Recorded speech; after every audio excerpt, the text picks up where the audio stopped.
worship our living God in this place. Hallelujah. Oh, we worship you. Be exalted in this place. Just have your way, Jesus. We worship you.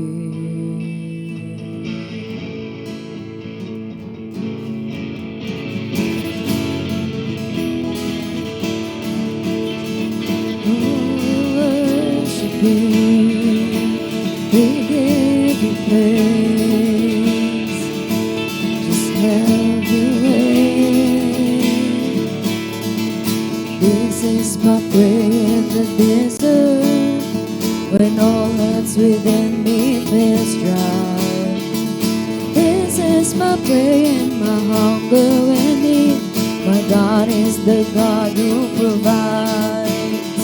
And this is my prayer in the fire, in weakness or trial or pain.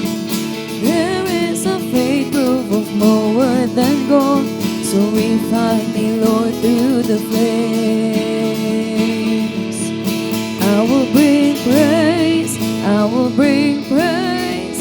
No weapon formed against me shall remain. I will rejoice, I will declare, God is my victory and He is here. I will bring praise, I will bring praise. No weapon formed against me shall remain. I will rejoice, I will declare, God is my victory and He is here. Oh, we thank you, Jesus. This is my prayer in the battle, when triumph is still on its way. I am a conqueror and going with Christ, so firm on His promise I'll stay. I will bring praise, I will bring praise. No weapon formed against me shall remain. I will rejoice, I will declare, God is my victory and He is here. I will bring praise, I will bring praise. No weapon formed against me shall remain. I will rejoice, I will declare, God is my victory and He is here. Oh, we thank you, Jesus. We sing, this is my prayer in the battle, when triumph is still on its way. I am a conqueror and co-heir with Christ, so firm on His promise I'll stay. I will bring praise, I will bring praise. No weapon formed against me shall remain. I will rejoice, I will declare, God is my victory and He is here. I will bring praise, I will bring praise. No weapon formed against me shall remain.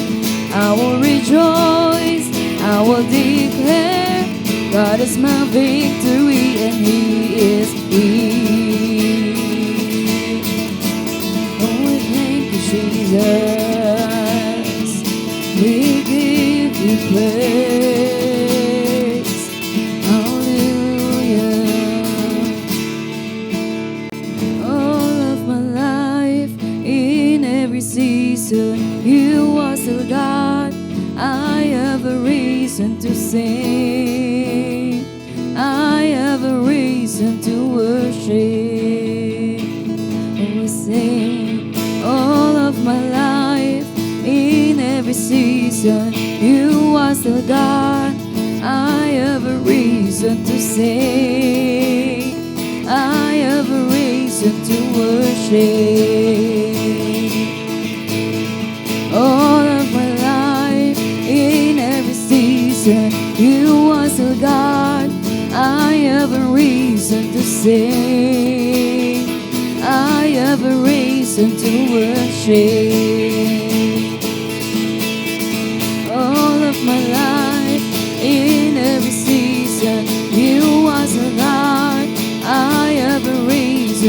sing. I have a reason to worship. All of my life, in every season, you are still God. I have a reason to sing. I have a reason to worship. I will bring praise, I will bring praise. No weapon formed against me shall remain. I will rejoice, I will declare, God is my victory and He is here. I will bring praise, I will bring praise. No weapon formed against me shall remain. I will rejoice, I will declare, God is my victory and He is here. I will bring praise, I will bring praise. No weapon formed against me shall remain. I will rejoice, I will declare, God is my victory and He is here. Oh, we sing and praise. Oh, we give you praise. Just have your way. All of my life, in every season, you are still God. I have a reason to sing.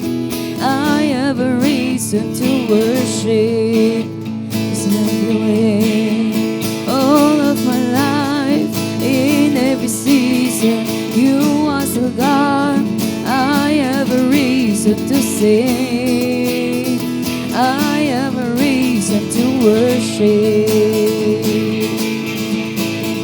All of my life, in every season, you are still God. I have a reason to sing. I have a reason to worship. All of my life, in every season, you are still God. I have a reason to sing.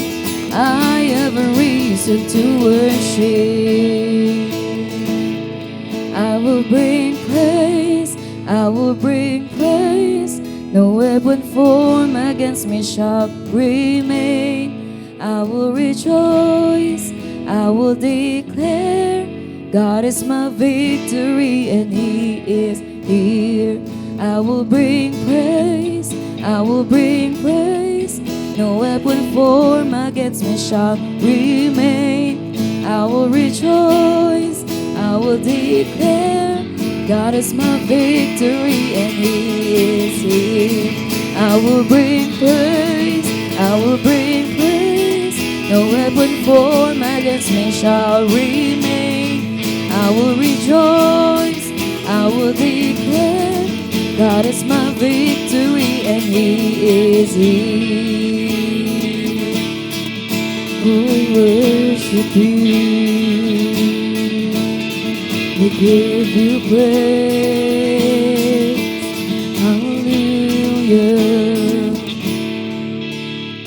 And this is my prayer in the harvest, when favor and providence flow. I know I'm filled to be emptied again. The seed I receive I will sow. This is my prayer in the harvest, when favor and providence flow. I know I'm filled to be emptied again. The seed I'll receive I will sow.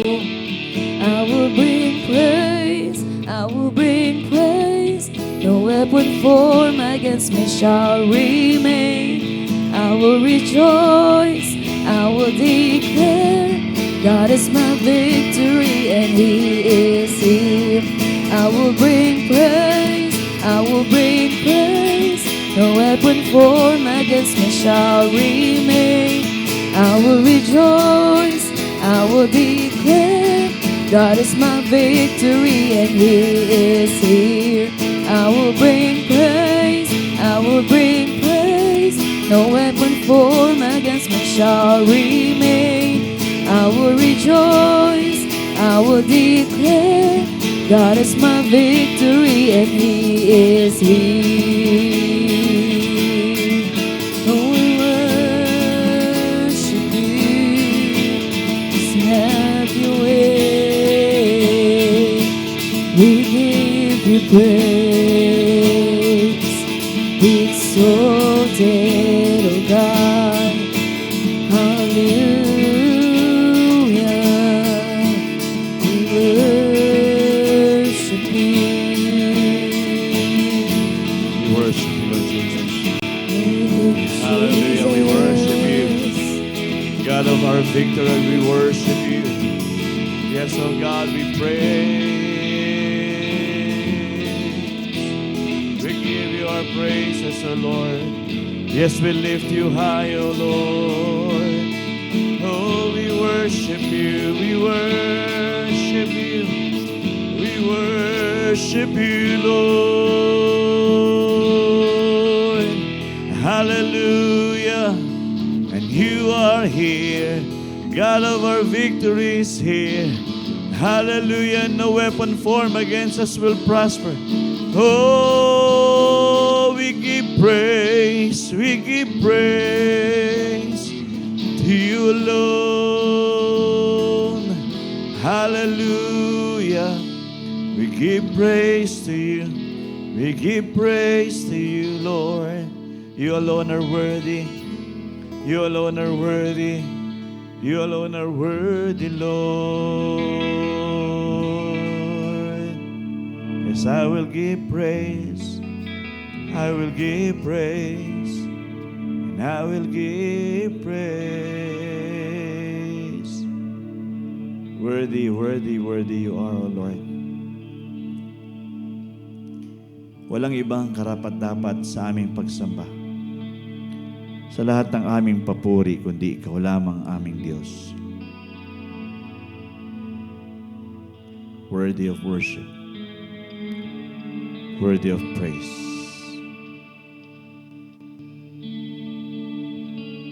We worship You, Lord God, and we will continuously do that. We will not let go of what we need to practice and to live. That is to continuously worship You, our God, to give You praise. We'll keep bringing that to You, Lord God, because You deserve it, Lord. Karapat-dapat Ka sa mga papuri at pagsamba. Dadakilain Ka namin, Panginoon. And we know that if You find worshipers,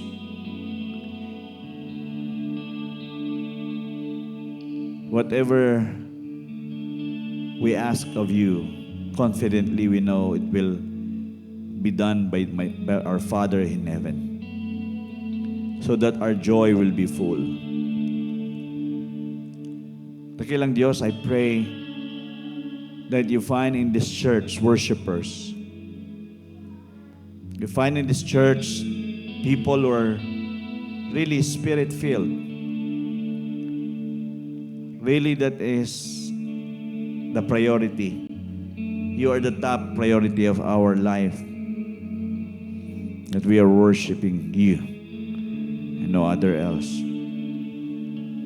We know that You are a jealous God,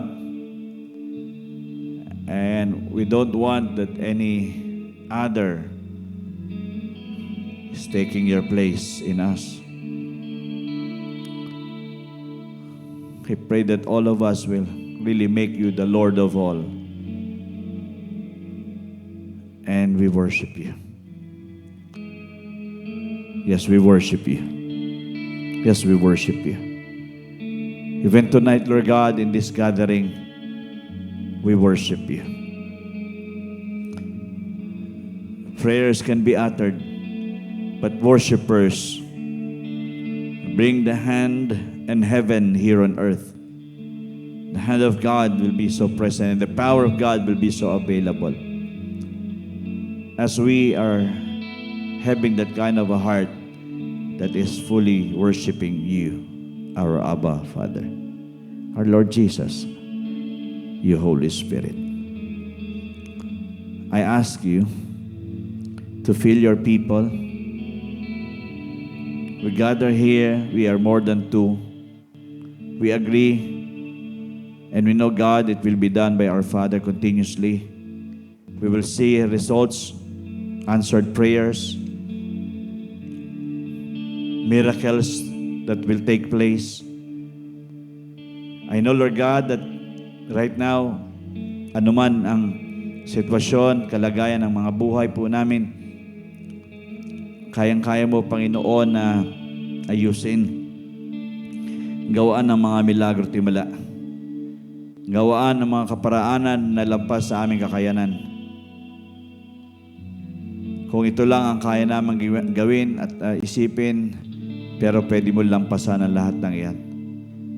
So we fully yield our everything, surrender everything unto you, God. Pangunahan mo po kami. Samahan kami ng banal mong Espiritu. At patuloy ang kalooban mo makapangyari sa aming lahat. Magpasakop kami sa kalooban mo. Kung may mga nakikita kang pagkakamali sa aming puso't buhay, kasalanan na hindi po nakalugod sa iyo, patawarin mo po kami, O Diyos. Forgive our sins and cleanse our hearts with your precious blood. We ask you. We ask you, Lord, that our life will be well-pleasing unto you every day.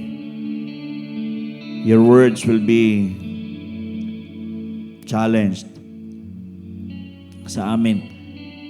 Kasi pag napapahayag naman ang salita mo, maluwag namang matatanggap, but the challenge will be there for us to perform, to do your will, your word. But certainly, we know, Lord God, na meron kaming Holy Spirit at meron kaming kasaganaan ng biyaya mo para makapangyari ang lahat ng iyan. So, Lord, we ask you, help us. Help us to perform your word. Help us to do actions, Lord God, to the words that we are receiving from you. I pray that really the joy, the peace, the love from you is really experienced. So Lord, have your way. Have your way in each and every one of us individually. Lukuban mo kami, envelope mo kami ng glory mo, Panginoon. Malaya kang makakilos sa aming lahat. At malaya mong iparanas sa amin ang kapangyarihan mo. Pagalingin mo ang mga may sakit. Alam namin, O Diyos, walang sakit at karamdaman na mananatili sa aming mga pangangatawan. In the name of Jesus, we are the healed of the Lord. From the top of our head to the soles of our feet, we are whole, healthy, and strong. In Jesus' name. In Jesus' name. And even what we are lacking and having shortages, Lord, kung meron mang ganito, alam namin, you have all the resources to supply so that you can fill up and supply for us. And we will never have any lack. We will not have any shortages.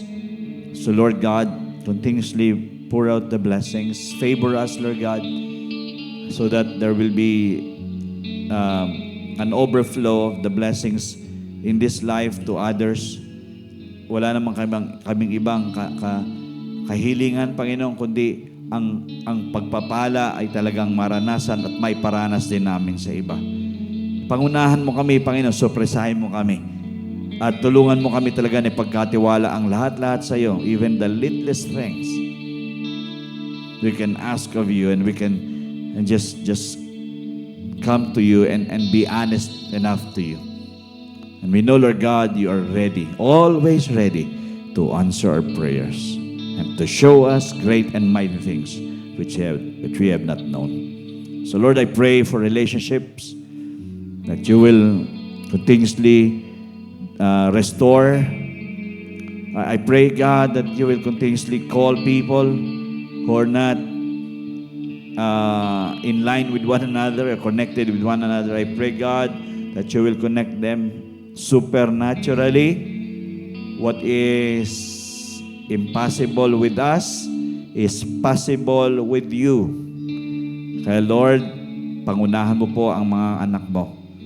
At sa mga taong naapektuhan ngayon ng mga matitinding problema, na wala ng mahal sa buhay or anything, Lord God, na nagdadala ng bigat sa mga buhay po ng bawat isa, Lord, dalin mo po ang bawat isa sa kaaliwan, kapayapaan mo, kalakasan ng kalooban, pananampalataya sa iyo na hindi nang iiwan. Salamat o Diyos, dahil alam namin sa gabing ito, patuloy na mararanasan namin ang mga supernatural works mo. We are fully allowing the Holy Spirit to take over us, God, to take over your people, so we can be reminded again and again and again with your words, para hindi po kami ligaw or madaling ma-deceive ng aming kaaway, because we lack the Word of God. Lord, your Spirit will tell us and reveal to us the truth of your Word, so we are all have the wisdom of God, so we are not coming out a victim or a defeated one, but always coming out victorious. Thank you, Lord. Thank you, Lord, because we know we are all more than conquerors in you, our Lord Jesus Christ. We are all more than conquerors. That is what you have designed us to be. So Lord God, we will rise up, rise above every situation, and we know, God, we are triumphant. We will always raise the banner of victory in each and everyone's life, in each and everyone's family. LPBC will continuously bring honor and glory to your holy name, O God. This is not just a ministry that just cater to ourselves, but catering other people who are not with you, reaching out those who are in darkness to bring into the light of the Lord, and just be bold enough to share the gospel of our Lord Jesus Christ, and to demonstrate the power of your Holy Spirit. So Lord, just have your way. Just take your place. And we know we will never be the same. We will never be the same. Alam namin, Panginoon, ang mga buhay po namin ay patuloy na magliliwanag para ang liwanag nito ay maging liwanag din sa iba. Let your light so shine before each and every one of us, so that people will see and glorify you, Abba Father, who is in heaven. We bless you. We thank you tonight for a blessed time together in your word. Be glorified, be magnified, be pleased. We love you, we bless you. Let everything we do be a sweet smelling unto you. In Jesus' name we pray. Amen and amen. Hallelujah. Gandang gabi sa ating lahat. Bago magsiupo, just go around. Pagkamayan po tayo.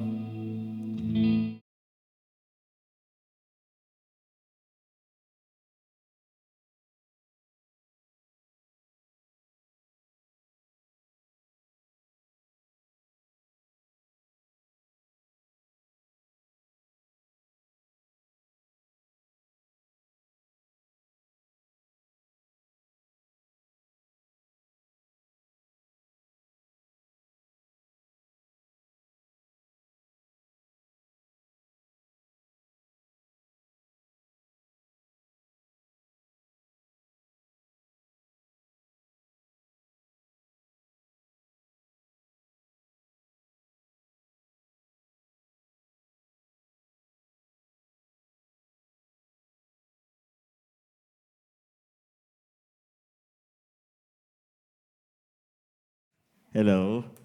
Gandang gabi po. Good evening, everyone.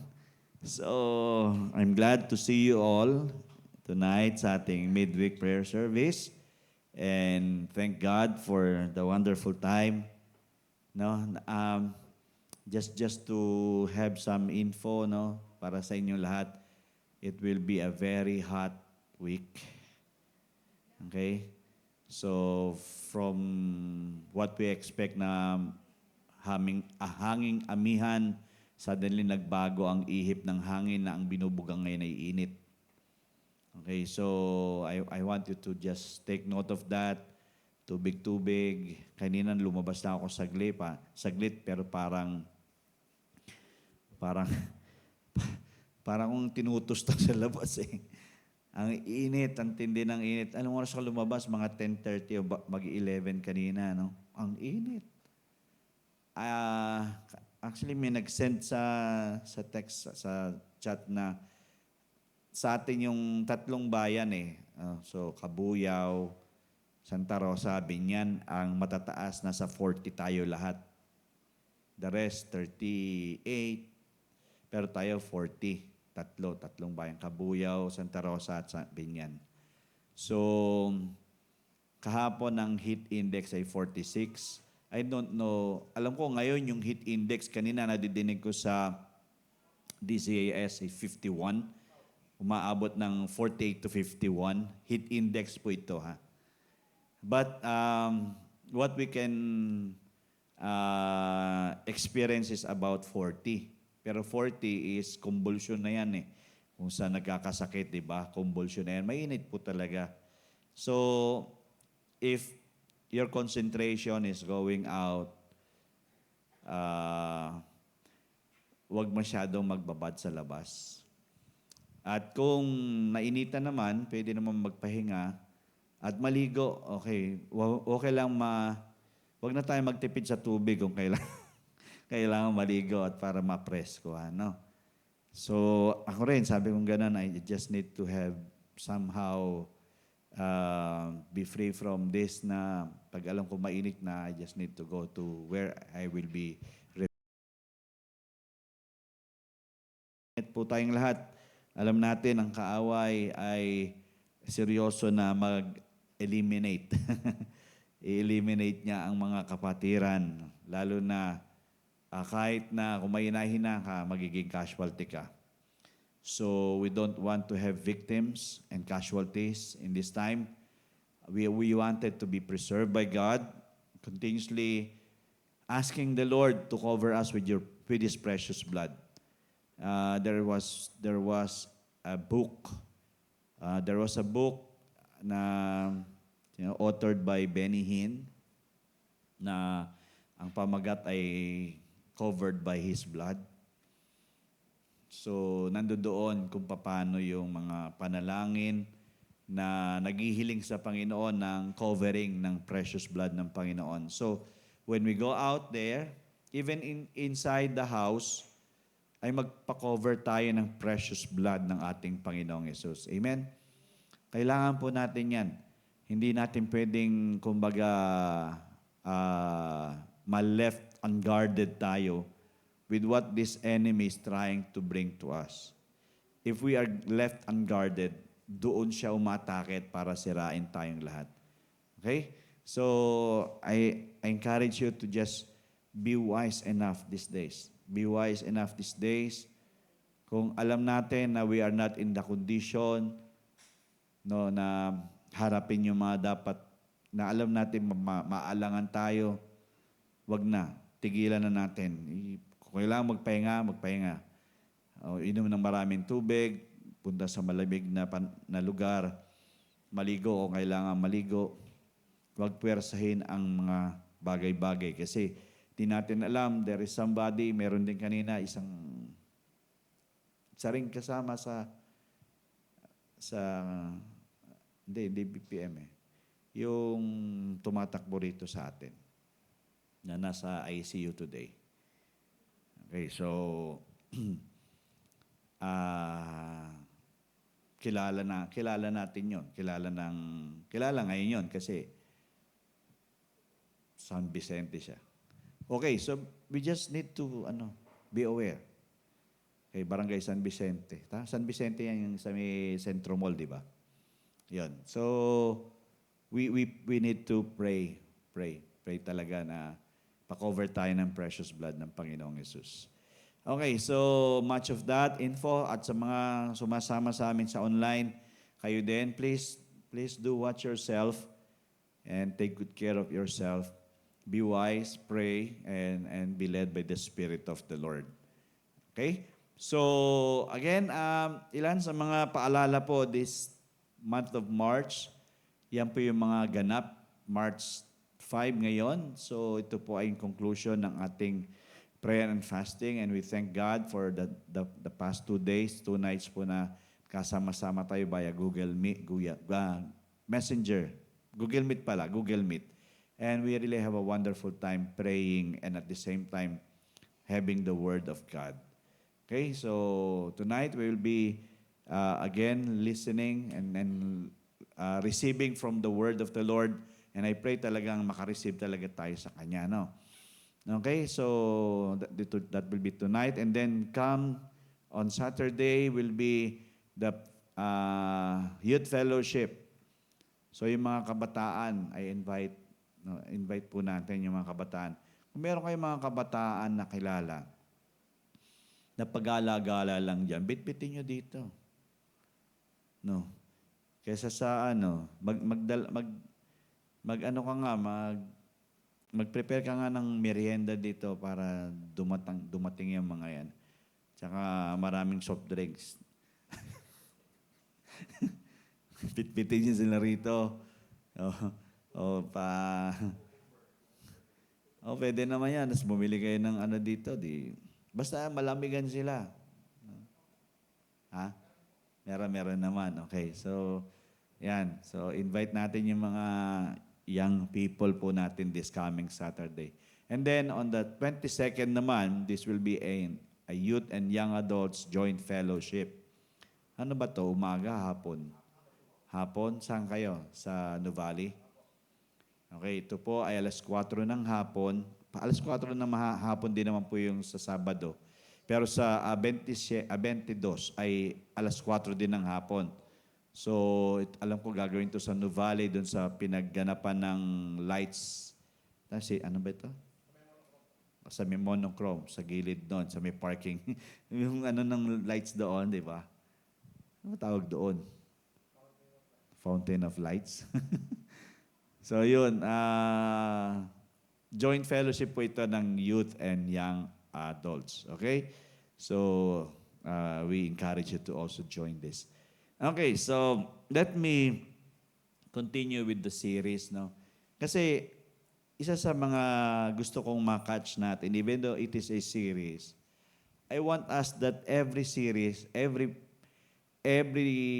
session ng mga series na ito ay tumatak sa atin. At least pag naghiwa-hiwalay tayo every Wednesday, meron tayong nakakatch na kung ano talaga yung gusto ni Lord para sa atin. I believe gusto niya na makapamuhay talaga tayo ayon sa mga prinsipyo ng kaharian ng Diyos. Dahil tayo ay mga citizen, mga mamamayan ng kaharian ng Panginoon. And we are not supposed to be a total stranger. We are all supposed to be knowing our place, our position in the kingdom of God. So tonight, it will be series number 24, The Commands of Christ. So naka 24 series na tayo.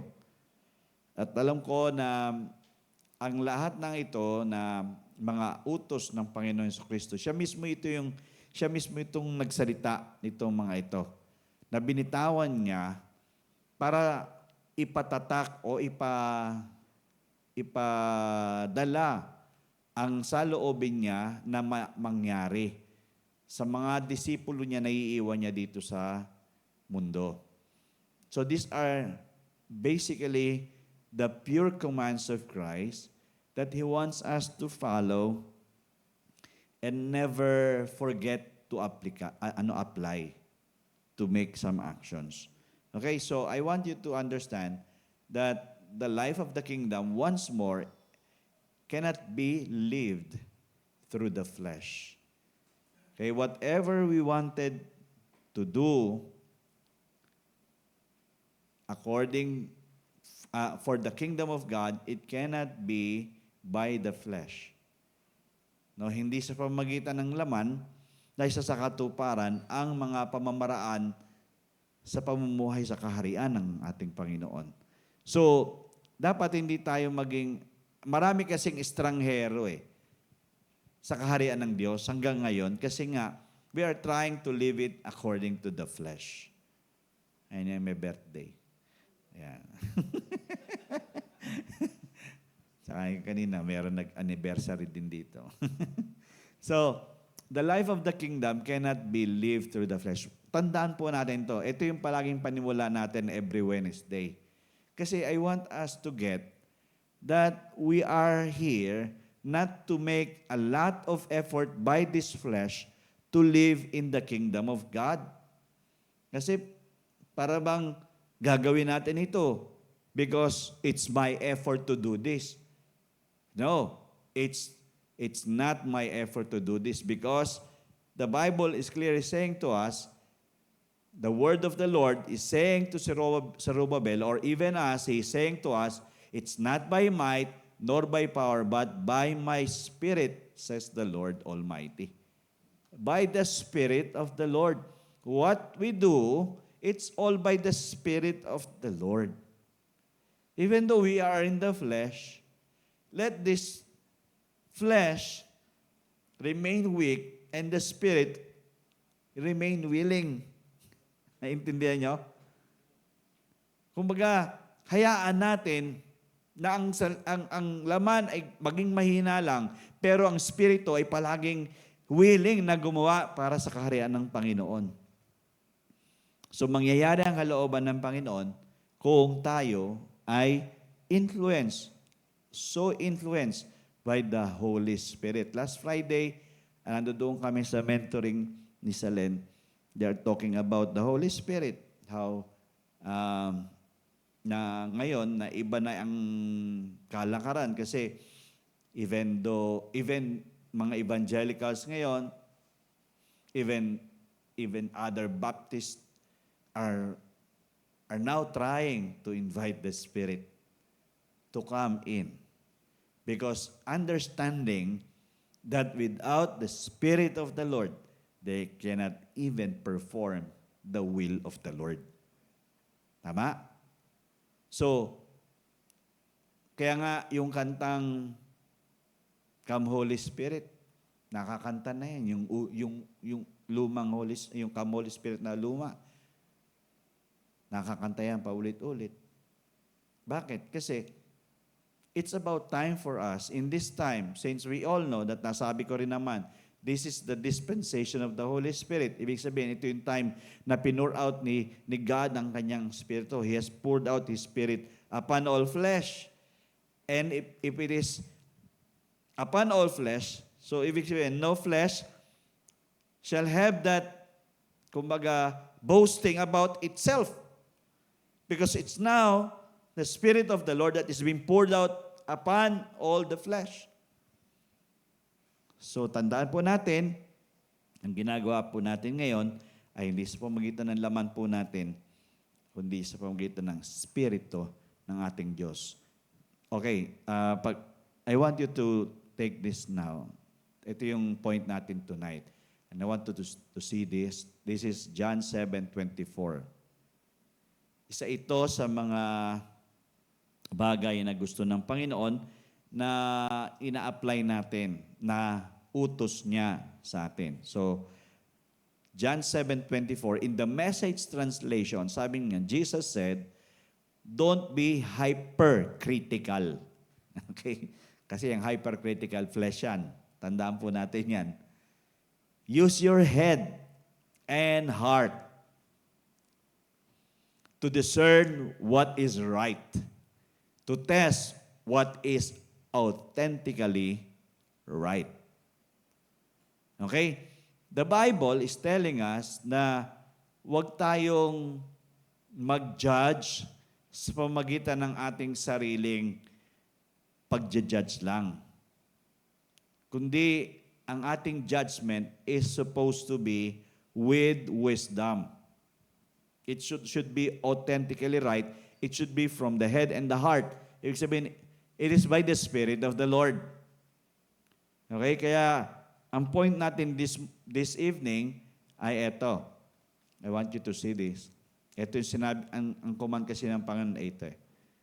Yan. Do not judge by the outside appearance, but judge justly. How many of us have failed because we judge because of what we see outside? Masyado tayong judgmental sa mga nakikita natin. We conclude hastily, mabilisan, kasi yun yung pagkakatingin natin, yun yung ating naramdaman sa Kanya.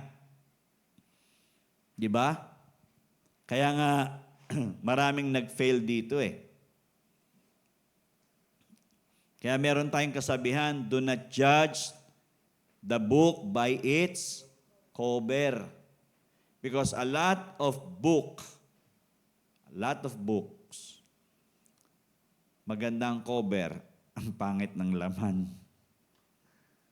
Di ba?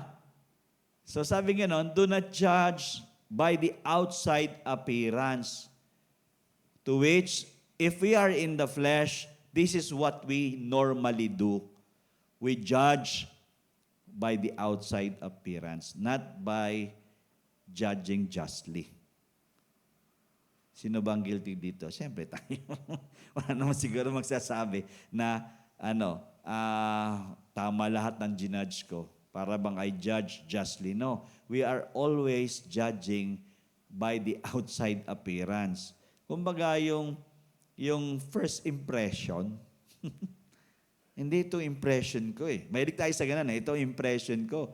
Ito impression ko sa kanya. Di ba? May mga game show na ganyan eh.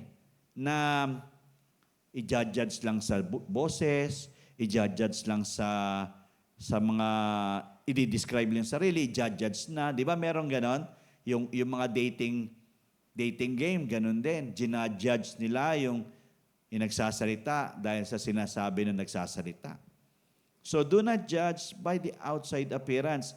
Or kung ano man yung nadidinig natin. Kasi hindi naman, you judge from your heart, you judge by the Spirit of the Lord. Kaya nga, sabi nga nun, Jesus admonishes us to live by God's nature, character, purposes, and ways rather than merely legalism.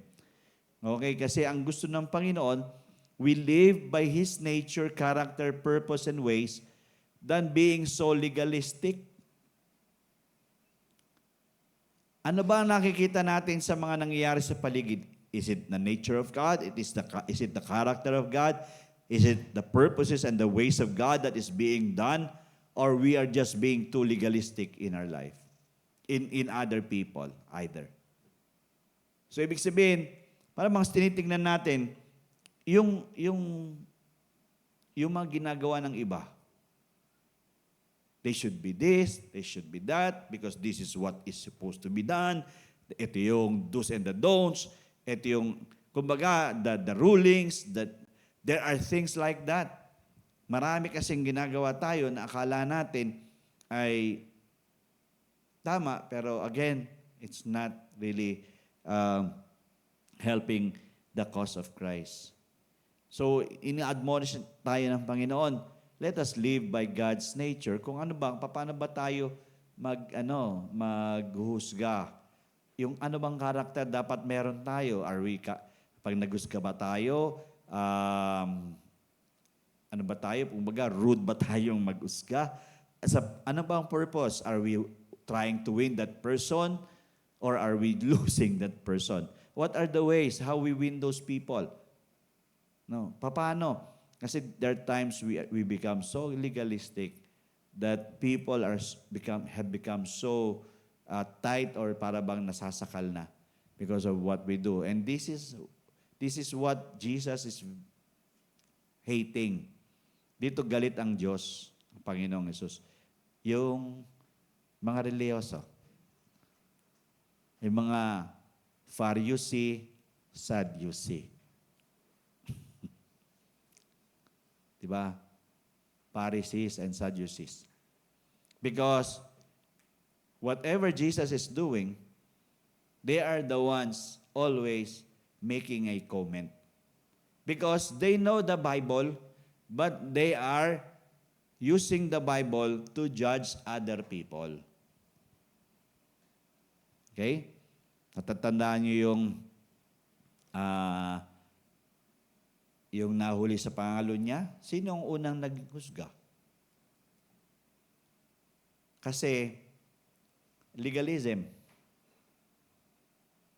So the judgment na dapat iniaatang ay may karakter, may nature, may purpose and ways ni God, rather than so legalistic that destroys even hindi nga nakakapag-build up, lalo nga nagdi-destroy. So the Lord is just admonishing us, live by this.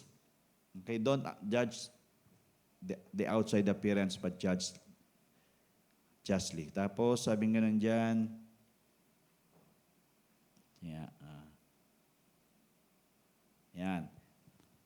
it is, ang pag-judge kasi, it is a contrast between living according to the law versus living by the Spirit. So, ang pag-judge, it is a contrast between living according to the law or versus living by the Spirit. We all know if we are living according to the law, matindi tayong maghusga na alam natin na parang lahat na lang ay by the book, no? Okay lang na by the book.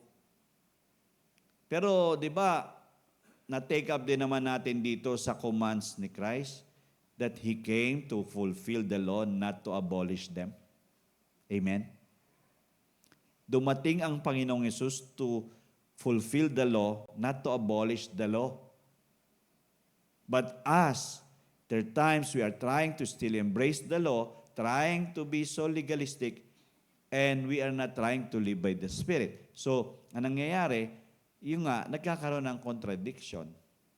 Because when we are now living according to the law, we are trying to still make ourselves in prison rather than making ourselves free. Because if the Spirit is moving, we can be so free. And people will be also set free. Amen? Napapalaya ang tao. Pero tingnan nyo, dahil sa judgment natin, imbis na makalaya na yung tao, minsan yung judgment natin, yung pa yung nakapagpa-imprison dun sa tao. So, we are here, no, na kumbaga pag tayo'y magpapataw ng ating husga, dapat according to the Spirit, the Word, the leading of the Spirit. That is also not contradictory to the Word of God. Gusto ko makita nyo ang isang istorya dito sa Bible, na alam na alam nyo to kasi si Haring, di ba, ang Israel naghanap ng hari. At siyempre, si Samuel ay naghanap ng hari. At ang pinuntahan niya ay yung sino ba? Tatay ni David, si Jesse. So, pinuntahan niya si Jesse. Tapos, pinalain up ang mga kapatid. Mga matitipuno naman, magaganda lalaki, matatangkad eh. Si rin naman, si Haring Saul eh, di ba? Kumbaga, by the appearance, by qualification, qualified talaga, by physical appearance, You can see that these people are really qualified naman. But what had happened is that the Lord dealt with Samuel and the Lord told Samuel na, ang hinahanap ko, yung may puso, hindi yung may itsura. Yung itsurang hari, yung, di ba, minsan kasi, masyado tayong, sabi ko nga sa inyo, dati ang mga artista, gwapo, ngayon papangitan na ng artista. Nag-ibahan na, di ba? Nagbago na ang panahon. Hindi naman pangit. Actually, maganda pa rin naman ang lahat. Sa lahat naman ng ginawa ng Panginoon, walang pangit talaga eh. Ang problema lang, pumapangit lang dahil sa paningin nga ng tao. Okay? Gusto kong makita nyo to sa 1 Samuel 16 verse 7. Sa next slide dito. Sabi nga nun, ito yung sinabi ni God kay Samuel. Bino mo, ang ganda na nakikipag-usap si God kay Samuel. Sabi niya, looks aren't everything. Don't be impressed with his looks and stature. I've already eliminated him. Okay, yung mga hindi karapat-dapat, inaalis niya na yan. God judges persons differently than humans do. Men and women look at the face. Okay? Men and women. Take note men and women look at the face. Pag may face, approve yan. Pogi, maganda, okay sa akin yan. Kaya maraming gustong-gusto mga Koreano eh. Kaya maraming patay na patay sa mga makikinis ang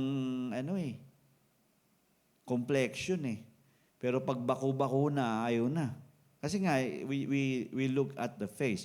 But, tingnan niyo po yung last part dito. God, what? Looks into the heart. What really matters to the Lord is the heart. If our qualifications in looking for people, kahit sa simbahan, minsan dito, titingnan natin, may mga batang para bang makulit, no? Para bang pasaway. Tapos, kahit may mga dumadalo sa atin na parang lesser lang yung kakayanan nila, pero once na, alam nyo ba yung matrigger lang ng Panginoon, hindi naman ikaw ang gagawa, si Lord eh. If the heart is right, that person will rise up in rulership, in leadership, to lead people to the Lord. So, that is what the Lord is trying to bring to each and every one of us. Sabi niyang ganon, looks are not really everything eh. Okay? Ewan ko ba, ba't sa panahong ito, looks. Pinapanood ko kahapon si Sam Milby umiiyak eh. No, Brother Gino, no. Hirap talaga ng gwapo eh. Pogi problem eh. Pogi. Don't be impressed with his looks and his stature. I've already eliminated him. Again, minsan, ganoon nga eh, di ba? Si Saul nga eh. He was a perfect king because the qualification of a king is in him eh. Nasa kanya talaga eh. Grabe, gwapo, matangkad. Alam niyo ba yung he is above the rest? Kumbaga sa yung tindig, yung kumbaga yung tikas. Tapos, siyempre, lalagyan niya ng mga baluti, yung yung mga para sa sandata. Talagang impressive kung titingnan ng marami. Pero, wag ka pinagawaan ng bagay ng Panginoon, pero sumuway sa Panginoon. Kaya nga, kung tama ang puso, susunod yun. Kita nyo naman si David. He was the least amongst his brothers. But he was the one who endured a lot before becoming the second king of Israel. It's not because of the looks, it's all about the heart. And this is what the Lord is just trying to bring to each and every one of us. Okay? So, yan yung unang bagay. No? It's the choices is by the Spirit. The choices is by the Spirit. Okay? And then, I want you to see this. Punta tayo sa pangalawang point ko. Yan, sa John 7:37 to 39 naman. Sabi nga on the last day, that great day of the feast, Jesus stood and cried out, saying, "If anyone thirst, let him come to me and drink. He who believes in me, as the scripture has said, out of his heart will flow of living water. But this is spoke concerning the Spirit, whom those believing in him would receive. For the Holy Spirit was not yet given, because Jesus was not yet glorified." So this second point that I wanted to bring to you, kanina, we judge justly by the Spirit of the Lord. And I want us to start really to be thirsty for the Spirit of the Lord. Meaning we know that in this life, lalo na sa panahon natin ngayon, it is very thirsty.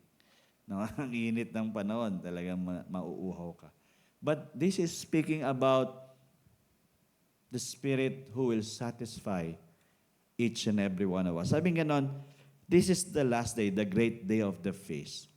And Jesus is crying to each and every one of us. And He is telling you and me and everyone, sabi ganon, if anyone, okay, those who will choose, if we are thirsty, sabi ganon, let him come to me and drink. If we are that so thirsty in our life towards our God, we will come to Him and drink. Because sabi nga nun, he who believes in me, as the scripture has said, out of his heart will flow rivers of living water. So if we are so believing in Him, sold out tayo, confidently believing and really just believing in our God, we know that the word of the Lord will just come out of us like rivers flowing, living waters. But that is what He's saying. It is concerning the Spirit. It is still concerning the Spirit of the Lord.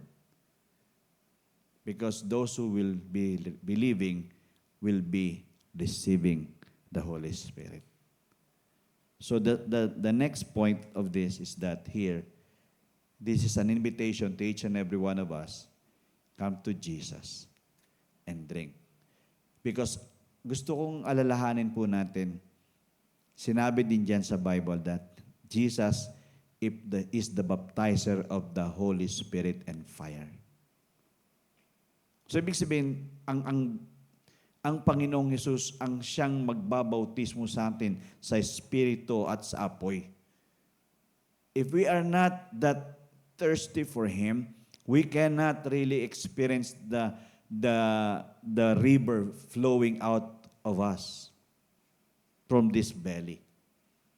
Meaning meron tayong outflow o overflow ng pagkilos na malay at malakas ng banal niyang Espiritu sa ating lahat. Sabi nga nun, we need to understand, we have thirst. Meron tayong pagkauhaw.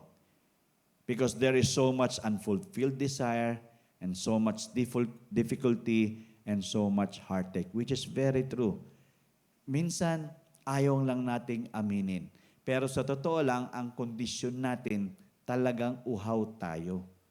We have so much unfulfilled desire, we have so much difficulty in life, and we have so much heartache. That is why His invitation is come. Because there is thirst in each and every one of us. And He wanted this. He commands us to come to Him for what? for fulfillment. And only Jesus can fulfill us through His Spirit. At tandaan nyo to, He is the answer to the question and the provision for our need. Pag hindi na settle sa atin to, ibig sabihin, we don't come to Him. Because those who come to Him will be satisfied. All He wanted is that all of us will just come to our God and drink of what He is giving to us, that living water. Ang tanong, dito kaya sa simbahan natin, marami kayang ganito. Now, when Jesus will say, "Come to me and drink," will we, respond to His invitation to come to Him and drink? Really drink. Lord, I just wanted you. I'm so thirsty. I just need you. Because I know if I drink you, I'm fulfilled. Amen? Pupunuan mo talaga ito eh. So, mga kapatid, all He wanted us is that maging honest tayo, honest enough to say to God, I am thirsty. And this is His command. Come. Come.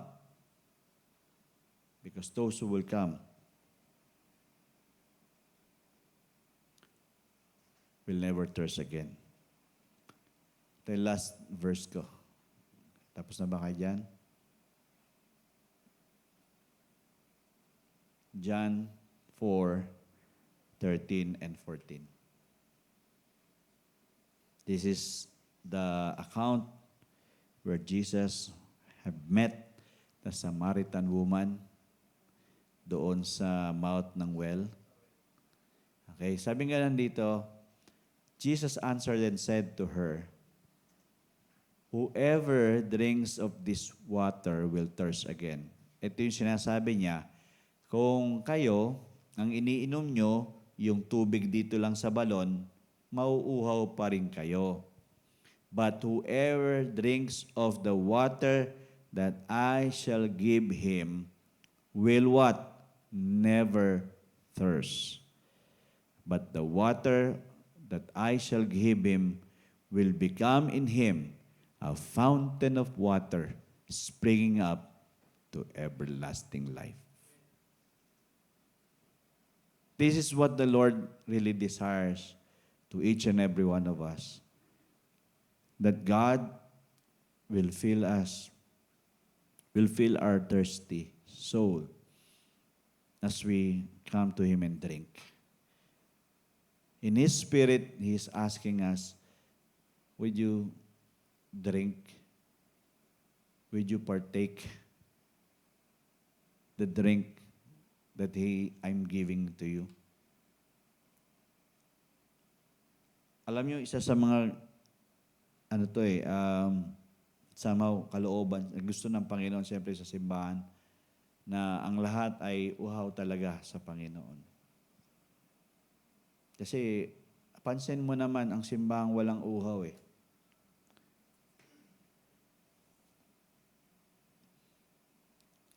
Kumbaga, walang kusang palo. Nasabi ko na to kagabi during sa prayer and fasting. Yung, ano ba yun, exceeding greatness na sinasabi mo, Sister Jo. Diba na, we wanted to experience the exceeding greatness of His power towards us who believe. But we are not that asking the Lord to fill us with wisdom and revelation knowledge. Kumbaga, alam nyo, si Apostol Pablo talagang ganun yung desire niya. Pinapanalangin ko kayo talagang mabuksan ang inyong mga, magkaroon kayo ng revelation knowledge sa Kanya. Hindi kayo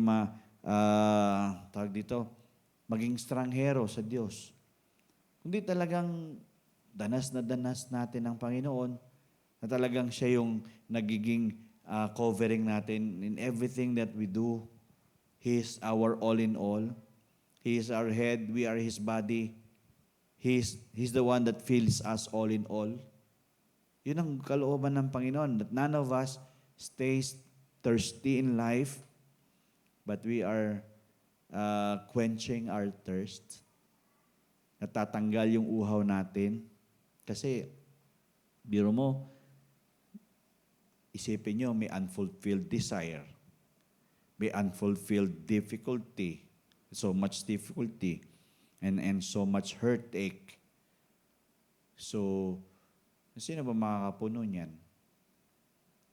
Yung mapupunuan niya ng trabaho natin, negosyo natin, pamilya natin, karera natin. Si Lord lang talaga. Amen? Pero yung uhaw, yung uhaw nandoon sa ating lahat, sa banal na Espiritu, babago. Ang laki ng pagbabago. Ang laki ng turn around natin. Yung, di ba, pag uhaw ka sa Panginoon, nandoon yung desperado kang kahit na iinumin mo, di ba? Natatanda mo yung istorya ng isang pastor na kilala natin, na kaibigan natin. Nasa sobrang uhaw niya, sa tindi ng init, dire-diretso siya sa kusina. Nakakita siya isang baso, dinire-diretso niya, sobrang uhaw niya. Yung pala ang nainom niya yung mantika. Sa sobrang uhaw niya, hindi niya man nalasahan na yun ay may mantika. Isa pa matindi, 2 beses niyang ginawa yun. Isa pa, dire-diretso rin siya. Doon naman siya sa laboratory naman.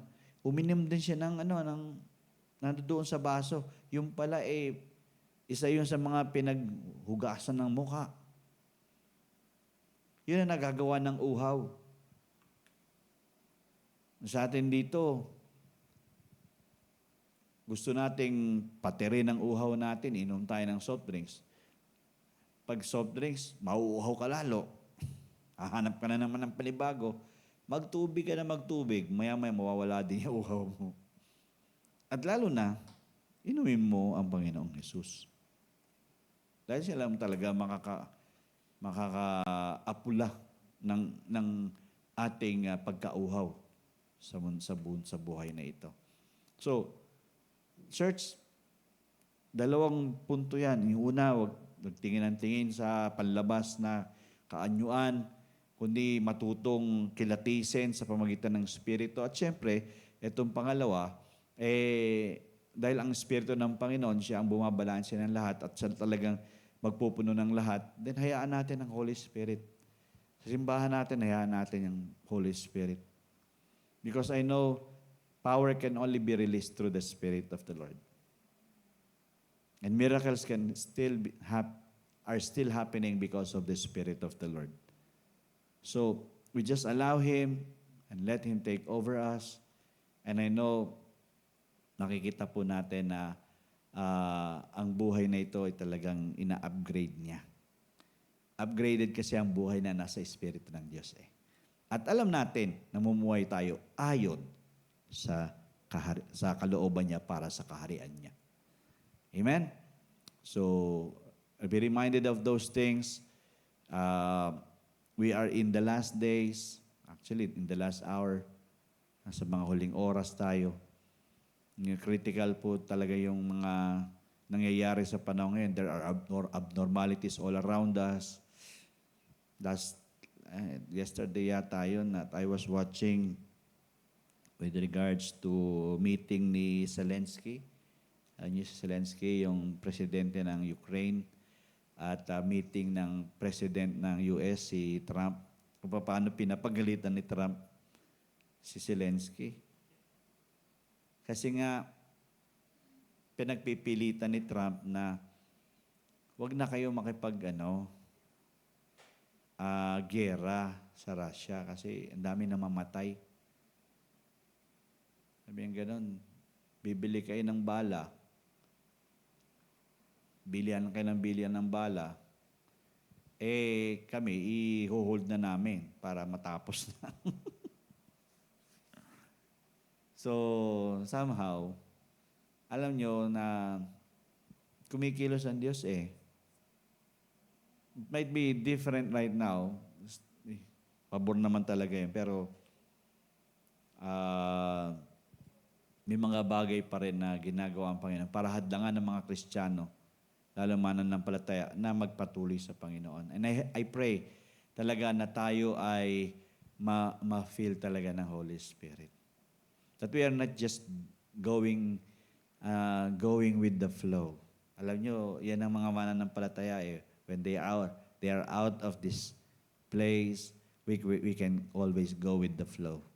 But we are all designed to go against the flow. Because when you are in the Spirit, people will hate you. People will not always smile at you. People will question you. Lalo na pag humarap ka doon sa mga taong talagang walang Diyos, walang Panginoon. Pero, huwag natin ikakahiya. Kundi maging proud pa tayo na pangalandakan ng Panginoon natin. There will be a lot of people, lalo na sa mga Pinoy, alam kong madali naman maka-reach tayo ng mga taong maliligtas at madadagdag sa kanyang kaharian. Amen? Amen. Tayo po tayong lahat. Did you learn anything, church? Hallelujah. Let's honor the Lord.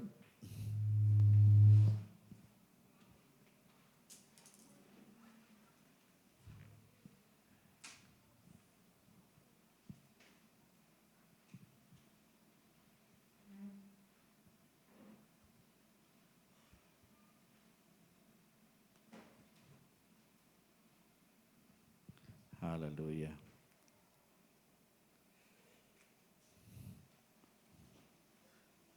Well,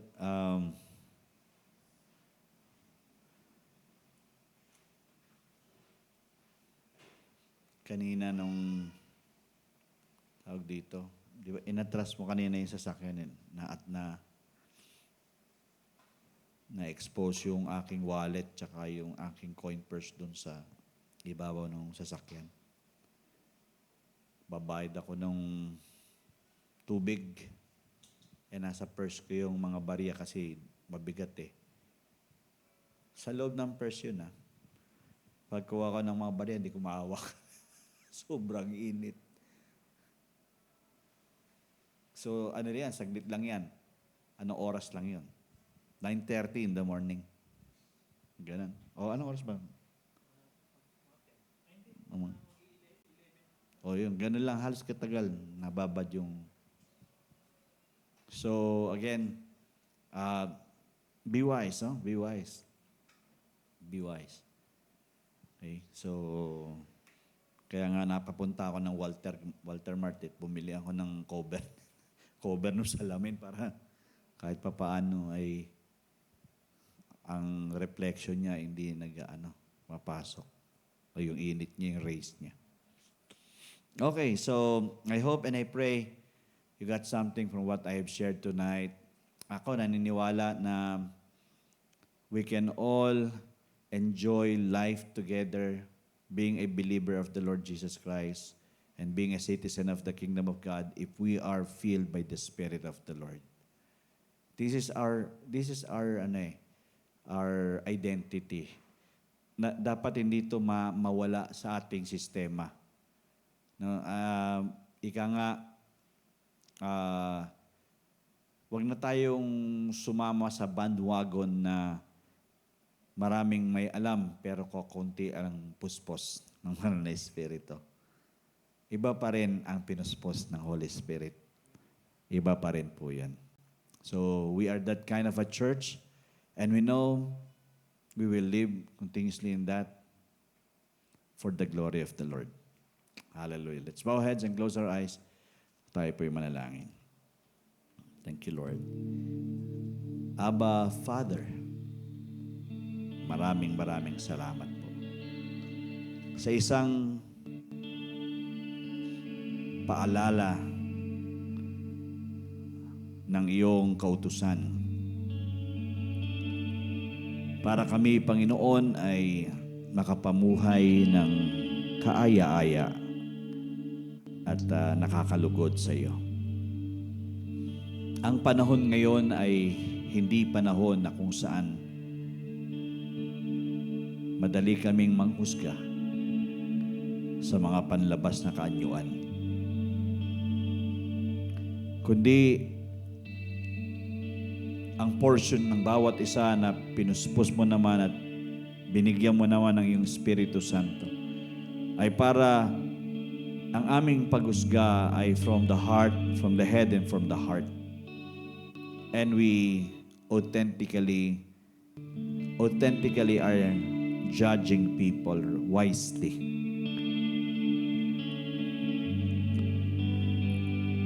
Because God, you look always not in the face or the appearance. You always look at the heart. And I pray, Lord God, that first, yung mga heart po namin tama. Yung heart namin ay filled by the Spirit of the Lord. Nakatulad ng aming pinag-usapan ngayong gabi, isa sa mga utos mo rin sa amin, pag kami lumapit at uminom sa iyo, aming Panginoong Yesus, na magbibigay sa amin ng kapuspusan o pag-alis ng kauuhawan sa pamagitan ng iyong Holy Spirit. And Lord, I pray that we can all be thirsty for more of you. And that we will all be filled because we come and drink of that water that you are giving to us. Jesus, you are the baptizer with the Holy Spirit and fire. I pray that you will continuously fill the hearts and the life of every believer here in LPBC. Each and every individual, each and every family, Lord God. We will have a personal encounter, not just a corporate encounter, but a personal encounter, Lord. Individually, Ikaw, Panginoon, yung nararanasan namin ang kapuspusan mo, Panginoon, ang siyang sumasakop sa aming lahat upang hindi namin ma-fulfill ang gawa ng laman, kundi ma-fulfill namin ang gusto ng Espiritu ng Panginoong Jesucristo. Lord, ngayong gabi, patuloy at samahan, tulungan mo ang bawat isa sa amin, may sa pamuhay ang mga pamantayang ito, at maglalaga kami, Panginoon, ng tiwala sa iyo, dahil alam namin, hindi mo kami bibiguin, makakapangyari ang iyong gusto. Lord, matatagumpay kami, basta kami ay influence mo palagi at hindi kami nakakalimot sa iyo. So Lord, here we are. We surrender, commit everything unto you. God, take over our lives. Have your way. Let your will be done. And let your Spirit fill us and guide us and bring us to the very truth of your words, so that you in our lives is the one and only glorified always, always, always, O God. Purihin ka, Panginoon, sa gabing ito, and I believe ang bawat isa ay nagkaroon ng kaliwanagan mula sa iyong mga salita, na kami po, Panginoon, ay patuloy na susunod sa mga utos mo sa amin sa pamamagitan ng Espiritu at sa masaganang biyaya mo sa bawat isang nandito. Purihin ka, Panginoon. Alam namin kami matagumpay, kami makakaranas ng mga supernatural works mo. Kami, Panginoon, ay pakakakita ng mga milagro at himala mo. Kami, Panginoon, ay patuloy na pupunuan mo lahat ng kailangan po namin. Kami po ay gagamitin mo na daluyan ng pagpapalat kapangyarihan mo sa maraming taong dinadala mo sa buhay po namin. At sa buhay na ito, ikaw lamang ang may tatanghal, may tataas, madadakila, at patuloy na maluluwalhati. Purihin ka po sa pinagpalang gabing ito ng aming pagsasama-sama. We love you, we bless you, and we will continuously enjoy your presence. We give you praise in Jesus' name. Amen and amen. Amen. Hallelujah. Sa po magandang gabi sa lahat, at pinagpala po tayo, at kayo po ay patuloy na magiging pagpala, at maraming tao ang mapagpagpala ng inyong mga buhay in Jesus' name. Amen and amen. Okay, so just go and take time to pray still. God bless everyone. See you.